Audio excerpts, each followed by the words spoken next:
Hi guys, this is Brandon Wilmarth with your Educational Technology Department here in Moore Public Schools, and your students have a big task ahead of them. Student email is disabled. Currently, if you go as a student to your Office 365 account, you will log in through your single sign-on, your @Moore students. All of your digital accounts are still in place right now. You can get everywhere that you need to get to. If I get to my Office 365 platform and try to click on Outlook, it is disabled. This is not anything that you necessarily did. Unfortunately, we have had some spam emails, some phishing emails, and we had to close down the @morestudents.com accounts. You are all going to reset your password, and this video will help you walk through creating a strong password. So in order to get a strong password, here are a few steps. First, come up with a memorable phrase with at least 5 words. Something like, OU is the best football team. That's pretty memorable to me, maybe not to you, but come up with something unique to you. Then take the first letter from each word. So OITBFT. Now that is definitely not a common English word, so this is a good combination of letters that might at first appear to be very hard to remember, but if you remember that phrase, OU is the best football team, then you can remember that as you put your password in every day. Then make some of those uppercase and some lowercase, just like this. Capitalize the T, the B, the T, just randomly.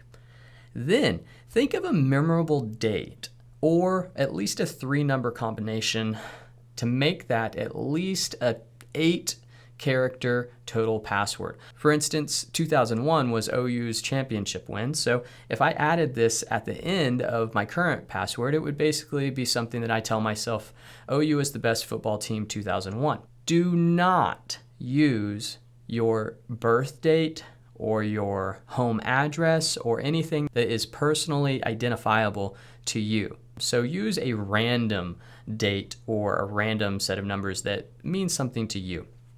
And finally, the cherry on top, add some symbols. And one of the things that I like to do is just kind of randomly turn my letters and numbers into symbols that mirror or look a little bit like that. So for instance, if I took this OITBFT 2001, I could change the T to a plus or the 1 to an exclamation, and I've got myself a solid, looks to be 10-character password.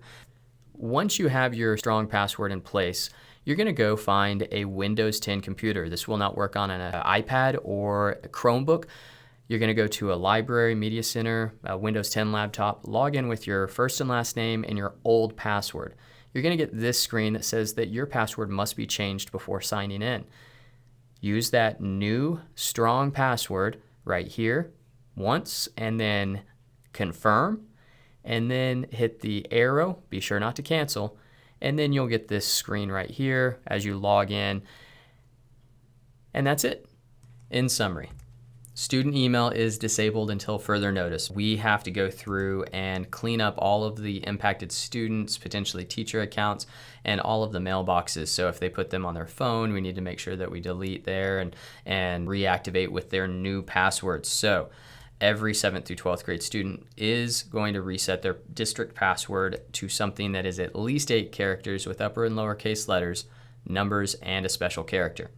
And it is the responsibility of the student to remember their district password. Teachers will no longer be able to help those 7th through 12th grade students recover passwords because it won't be their student ID number anymore. And so what happens when that student forgets? Well, it depends on where you are. So we're hoping to roll out the recovery password security questions the same as teachers use. But until then, a student at the high school will need to visit with the site technician. And at the junior high, they will need to go to the main office and find a district personnel to help them call the help desk line.